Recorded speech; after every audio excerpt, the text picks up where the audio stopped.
So this is a 10-unit property that we have in Clearwater, and the reason we have with this property is that we already owned the one right next door that's 14 units that we had bought a couple years earlier.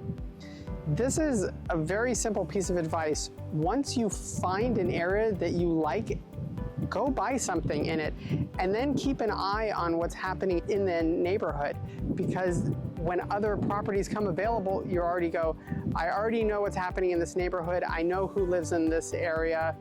Let's go get it done.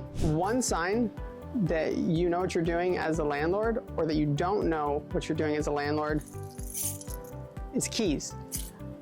Sometimes I go to look at a property and we go to look at the units, and the dude has a coffee cup with a bunch of old keys that look like someone had buried, and there's little tiny pieces of paper attached to them.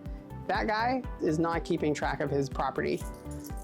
This is what keys should look like. They're organized, and so are we. Something to think about. It's a little detail you might not be thinking about when you go look for a property. It's super important for landlords to understand that they have to be saving money constantly on what they're doing. Homeowners can be reckless if they want. If you don't like a tile or you don't like something, rip it out and pay someone 5 times more than you should because you like this exact tile perfectly.